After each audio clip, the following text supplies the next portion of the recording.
Close your eyes for a moment and imagine cold. Not the cold of your morning commute, not the cold that makes you reach for a jacket. Imagine a cold so absolute, so totalizing that it becomes a living thing, a presence that wraps around your chest like iron bands and squeezes. The air itself becomes a weapon. Each breath you draw is a serrated blade sliding down your throat, crystallizing the moisture in your lungs, turning the simple act of breathing into an act of violence against your own body. This is Siberia. This is Oymyakon. This is where the thermometer fell to minus 71.2 degrees Celsius in 1924, and where human beings somehow, impossibly, chose to live. You stand outside a low wooden dwelling, smoke curling from its chimney like a prayer ascending into a sky the color of old bone. The year is 1933. Your name is Alexei.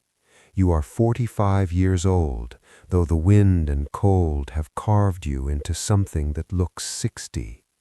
Your hands are thick and scarred from decades of splitting wood, your face weathered like ancient leather left too long in the elements. You are a woodcutter. You are a father. You are one small human flame flickering in an endless frozen darkness. The silence here is not the absence of sound. It is a presence, a heavy shroud that presses against your eardrums until you hear the phantom ringing of your own blood. When sound does come, the crack of a tree splitting in the cold, the distant howl of wind across the taiga, it arrives sharp and alien, as though the world itself is breaking apart. You have lived here all your life. Your father lived here, his father before him. This is not exile for you. This is home. Though home is a word that carries a different weight when spoken at the edge of human endurance. Inside your dwelling, warmth exists only in a radius of perhaps 2 meters around the iron stove. Your wife, Katya, moves in the half-light of early morning, her breath visible even indoors. Your daughter, Anya, sleeps beneath a mountain of furs and wool blankets, her small face barely visible. She is 7 years old. She knows no other world than this. The frost patterns on the inside of your windows are intricate as lace, beautiful and terrible, because they remind you that the walls between your family and oblivion are thin, so desperately thin. You drink tea that has been brewing since before dawn, the liquid almost scalding, because anything less than scalding becomes ice before it reaches your stomach. You chew on black bread that was baked 3 days ago, now frozen solid, requiring you to soften each bite in your mouth like a wolf working at frozen meat. This is breakfast. This is sustenance. This is ordinary. Outside, the sun will rise soon, if you can call it rising. In January, it barely crests the horizon, offering 4 hours of weak, slanted light that illuminates nothing, warms nothing, changes nothing. The landscape beyond your door is a monochrome nightmare of white and gray, where the boundary between earth and sky dissolves into a single suffocating emptiness. Somewhere in that emptiness, your work waits. Trees to fell, wood to split, because without wood there is no fire. Without fire there is no survival. The equation is simple, brutal, absolute. You pull on your coat, layers upon layers of wool, fur, leather, until you can barely move your arms. You are not dressing, you are armoring yourself against an enemy that never sleeps, never retreats, never shows mercy. And still, you step outside. The door closes behind you with a sound like a gunshot in the frozen air, and immediately the cold finds every gap in your armor, every microscopic opening where two layers of fur don't quite meet. It is patient, this cold. It doesn't rush. It seeps and probes and infiltrates like water finding cracks in stone. And then it freezes and expands and breaks you from the inside out. Your eyelashes have already begun to frost over, each blink requiring conscious effort, as though your body is slowly forgetting how to perform its most basic functions. You walk toward the woodshed, 30 meters from your door, though it might as well be 30 kilometers. Each step is deliberate, calculated. To rush is to sweat is to die. The moisture will freeze against your skin, creating a layer of ice beneath your clothing that will leach away your body heat with ruthless efficiency. So you move like a man underwater, slow and dreamlike, conserving every calorie, rationing every breath. The snow beneath your felt boots, your valenki, doesn't crunch, it squeaks. At -60 degrees, snow loses its softness and becomes something else entirely, a crystalline substance that protests under your weight with high-pitched wails of compression. Alexei, you think of your daughter as you walk. You always think of Anya during these morning journeys because thinking of her warmth helps you generate your own. She was born in March, during the brief window when Oymyakon pretends at hospitality, when temperatures climb to a almost generous -30.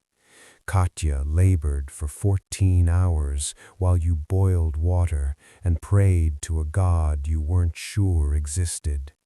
When Anya finally emerged, red-faced and screaming, you held her against your chest and felt something crack open inside you, a vulnerability you hadn't known you possessed. 7 years later, that crack has only widened. She is your greatest joy and your deepest terror, because you know with the certainty of a man who has seen too many winters that this place devours the weak, the unlucky, the momentarily careless.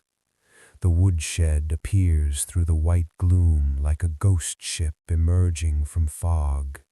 Inside, your tools wait, axes with handles worn smooth by decades of grip, saws with teeth that must be kept meticulously sharp because dull blades require extra effort, and extra effort means extra sweat, and sweat means you know what sweat means. You select your axe, the one your father used and his father before him, and run your thumb along its edge. Sharp enough, it will have to be. Your work takes you into the taiga, where the larch trees stand like sentinels in their white armor of frost and ice. These trees are the only reason human life persists here. They burn hot, they burn long. They are, quite literally, the difference between your family's survival and their frozen corpses being discovered when the spring thaw comes, if spring ever comes.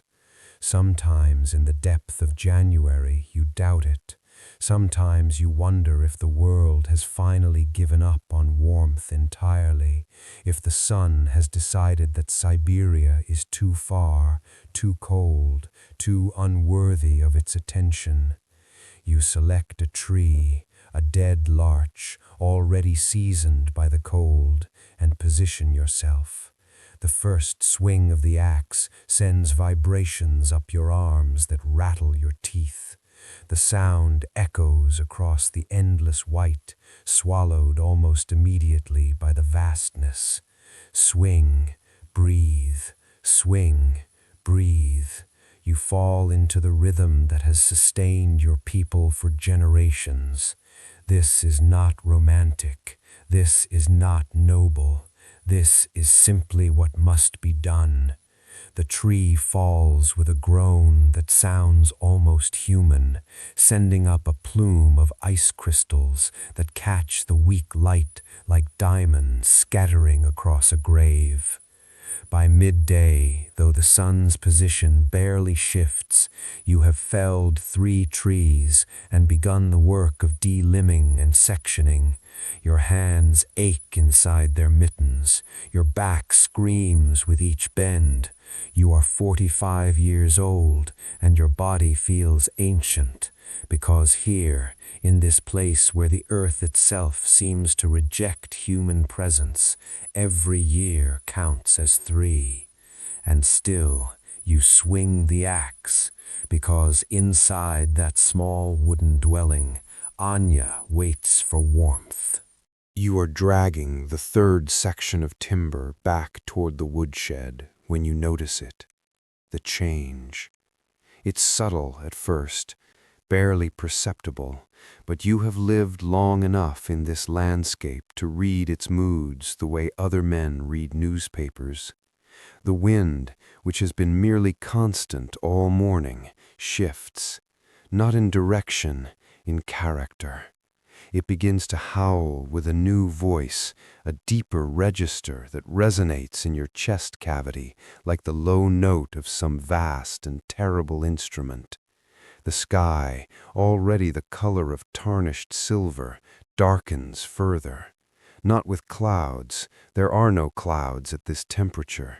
Moisture cannot exist in the air as anything but microscopic ice crystals, but with something else. A thickness, a density. The horizon, what little of it you can see through the skeletal forest, begins to blur and dissolve. Buran. The word forms in your mind like a curse, like a prayer.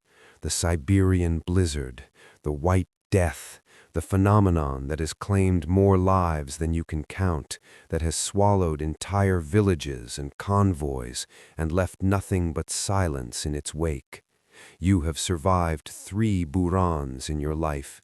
Each time you emerged convinced you would not survive a 4th.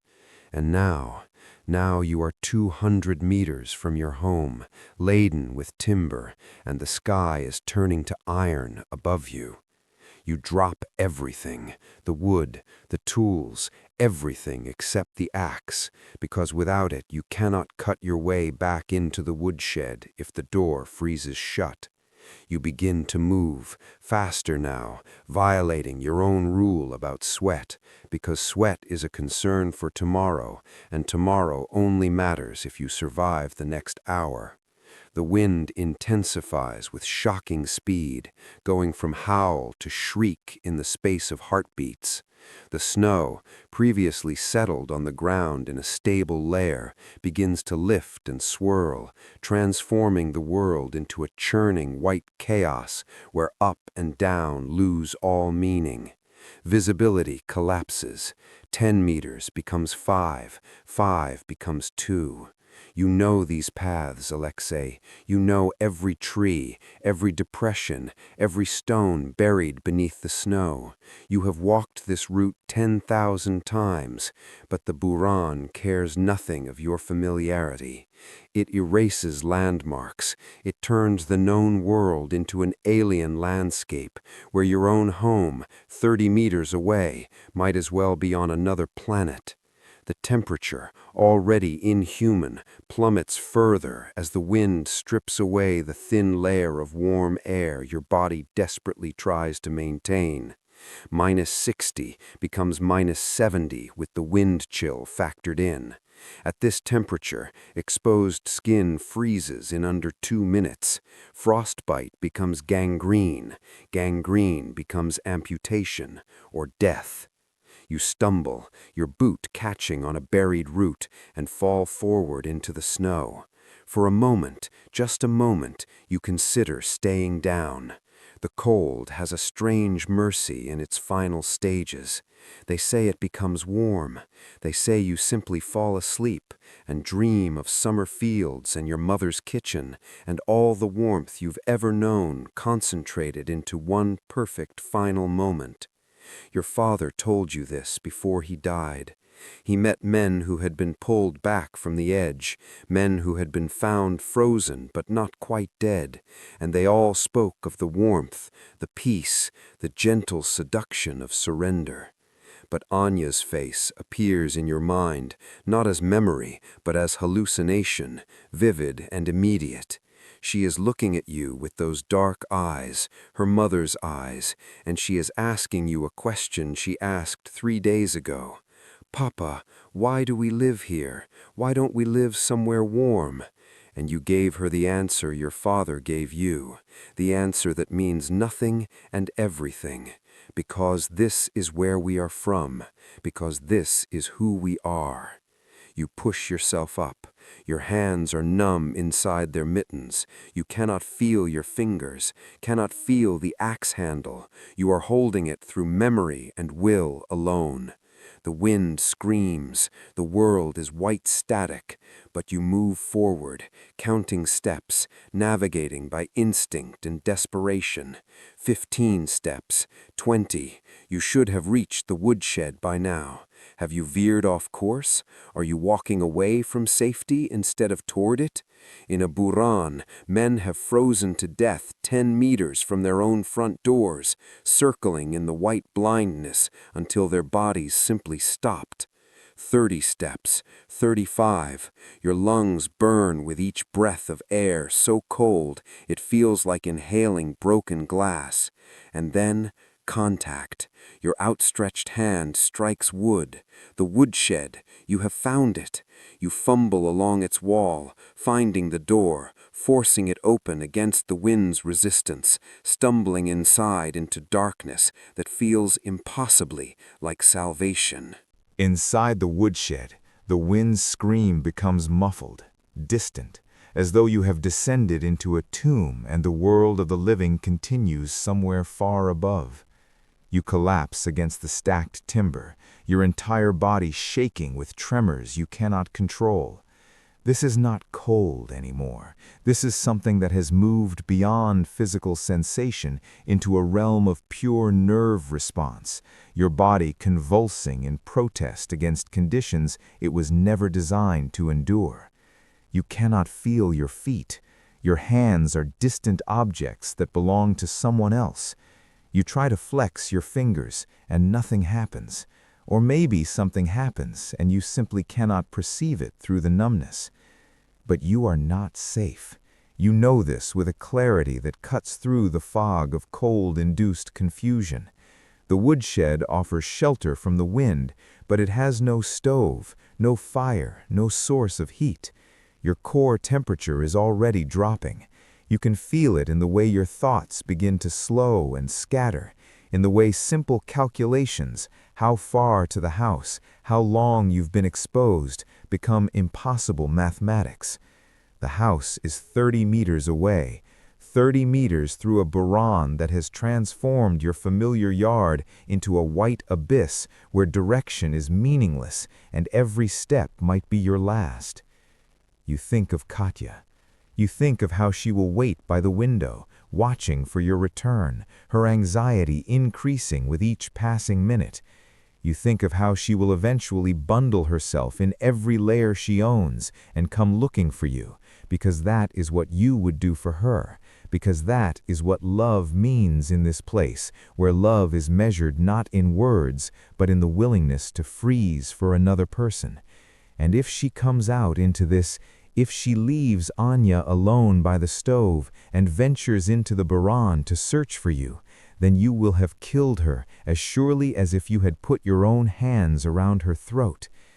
This thought cuts through the cold with shocking clarity. You cannot wait. You cannot rest. To stay here is to condemn Katya to a choice that has no good outcome. You force yourself upright, your legs shaking, your vision swimming with dark spots that bloom and fade like flowers in a nightmare garden. The axe is still in your hand, or maybe it isn't. You can't tell anymore. You let it fall. In the journey ahead, it will only slow you down. You step back outside, and the barran hits you like a physical blow, a wall of wind and ice that drives the breath from your lungs. You turn left, or what you believe is left, what you pray is left, and begin to walk. You count steps again, but the numbers scatter and reform in strange patterns. 5, 6, 14, 3. Your mind is failing, shutting down non-essential functions to preserve the core, to keep the heart beating just a little longer. The cold is inside you now, radiating out from your center, and you understand with perfect, terrible clarity that you are dying. Not might die, not could die. You are in the process of dying, right now, each second carrying you further from life and closer to the silence that waits beneath all things. Somewhere ahead through the white chaos, you see a light. It flickers and wavers, and you cannot tell if it is real or hallucination, if it is your window with its precious kerosene lamp, or if it is the final gift your dying brain offers you, a vision of warmth to ease the transition into cold eternal. You walk toward it anyway, because what else is there to do? Your legs move through snow that feels bottomless, each step requiring a conscious act of will, each step consuming resources you no longer possess. The light grows brighter, closer, and then your hand strikes wood again, not the rough timber of the shed, but the smoother planks of your house wall. You are here. Somehow, impossibly, you have navigated 30 meters of white oblivion and found your way home. Your fingers scrabble for the door handle, thick and clumsy, barely responsive. You find it. Pull. The door opens and warmth pours out, warmth that feels like knives stabbing into your frozen flesh, warmth that hurts more than the cold ever did. You fall across the threshold into Katya's arms, into the small radius of heat that surrounds the iron stove, into the smell of tea and wood smoke, and the particular scent of your daughter's hair. Anya is crying. Katya is saying your name over and over, her voice breaking. You try to speak, but your jaw won't work properly, the muscles frozen into rigidity. She pulls off your boots, and a smell rises that you recognize, the sickly sweet smell of frost-bitten flesh beginning to die. Outside, the barran screams like all the souls this land has claimed, like all the men who walked into the white and never returned. Inside, you survive another day, but at what cost you will not know until morning. Morning comes the way it always comes in Oymyakin during January. Reluctantly, without conviction, like a lie the sky tells itself about the possibility of light. You wake to pain, not the dull ache of exhausted muscles or the sharp sting of cuts and bruises, but something deeper, more fundamental, the pain of tissue that has crossed over into damage and is now fighting its way back toward function or surrendering entirely to death. Your feet throb with each heartbeat. Katya has wrapped them in cloths soaked in snowmelt and animal fat, an old remedy that sometimes works and sometimes merely delays the inevitable. 3 toes on your left foot have turned black. You recognize what this means. You have seen it before in other men. The flesh has frozen solid, the cells ruptured, the delicate architecture of blood vessels and nerves destroyed beyond repair. You lie still and listen to the sounds of your home, the crackle of the fire, Katya moving quietly, trying not to wake you, though she must know you are already awake. Anya whispering something to her mother, her voice carrying that particular quality of fear that children develop when they understand for the first time that their parents are not invincible. The Buran has passed. Outside your frosted window, the world has returned to its usual stillness, that vast and terrible silence that is somehow more frightening than the storm's rage. The storm was an event, a deviation.